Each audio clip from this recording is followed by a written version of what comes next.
dire un petit mot pour expliquer ce qu'est pour moi l'élection à laquelle vous venez d'assister et pour expliquer également comment on va travailler par la suite et ce que les habitants d'Ailly-sur-Loire peuvent attendre de nous.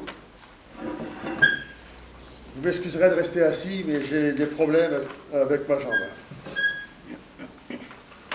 Dans 15 jours, je pourrais peut-être rester debout. Alors, mesdames, messieurs et chers amis, vous imaginez bien que le moment que je vis aujourd'hui, c'est un moment fort et un moment singulier. C'est d'abord une émotion personnelle, parce qu'il y a un peu plus de 45 ans, j'entrais dans cette mairie, qui à l'époque n'était pas encore rénovée, mais c'était pour y travailler. C'était le début de ma carrière de fonctionnaire territorial qui a cessé, vous le savez, depuis le 1er novembre dernier. Et à l'époque où je suis arrivé, je n'imaginais pas qu'un jour je serais appelé à être maire. Maire, à mon sens, c'est le plus beau des mandats électifs parce qu'il est celui de la proximité, du contact avec les habitants, de l'action concrète, des réalisations qui se voient et qui se touchent. Alors que le discrédit touche l'ensemble de la classe politique, les Français restent très attachés à leurs relations personnelles avec le maire. C'est particulièrement vrai à Ailly, où malgré la crise du Covid-19, plus de 65% des électeurs se sont déplacés pour voter dimanche dernier. Aujourd'hui encore, le maire reste l'un des piliers de notre pacte républicain. Et cette écharpe tricolore que m'a prêtée Freddy Vérec, maire de 92 à 2008, c'est la sienne, c'est pour ça que je voulais symboliquement la revêtir aujourd'hui. Cette écharpe est donc l'incarnation du pacte républicain. Je vous ai parlé de mon émotion personnelle, mais l'émotion que je ressens est aussi collective, parce que nous sommes responsables de la direction que va prendre notre ville pour les 6 prochaines années, tous ensemble. C'est une responsabilité exaltante, c'est une responsabilité lourde. Il faut également que nous nous souvenions que nous nous inscrivons dans une continuité.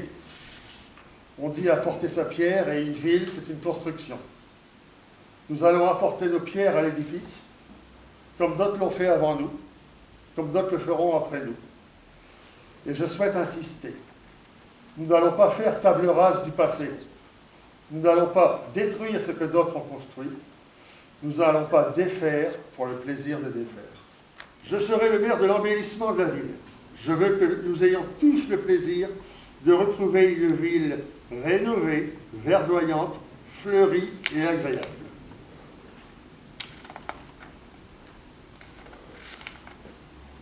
Je serai également le maire de la solidarité et du vivre ensemble, en particulier à travers la vie associative. Les associations d'Ailly sont notre première richesse, comme elles le sont dans toutes les communes. Les responsables associatifs et les bénévoles sont à l'œuvre tous les jours pour apporter leurs compétences et leurs passions au développement de la solidarité, de la culture, du sport. Je m'engage non seulement à les soutenir, mais également à les consulter afin que la politique associative municipale vienne toujours en appui du travail qu'ils réalisent. Ça aussi, nous l'avons bien cité dans notre programme. Mesdames et messieurs, à cause du Covid-19, vous n'êtes pas nombreux ce matin à venir partager avec nous ce qui est un moment de bonheur, mais aussi de gravité. Je voudrais vous remercier très sincèrement. Je désire également remercier nos colistiers du premier tour. Ils ont largement œuvré à notre victoire.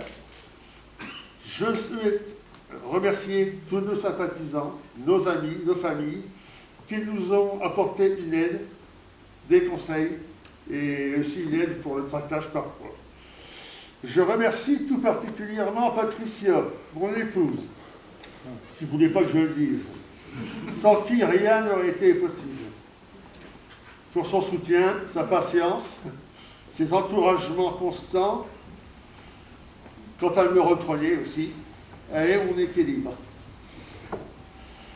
Je souhaite consacrer mes derniers mots à ceux qui, désormais, vont exercer à mes côtés des responsabilités municipales.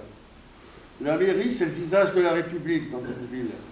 C'est le lieu où flotte son drapeau et où s'inscrit sa devise, liberté, égalité, fraternité. Chacun d'entre nous est, à partir de ce matin, un représentant de notre bien commun le plus précieux, cette République avec ses lois et ses valeurs fondamentales. C'est une belle et grande responsabilité. N'oublions jamais que nous avons été élus pour servir et nous serons dignes de la confiance pour placer en nous les électeurs haïtiens. Je vous remercie.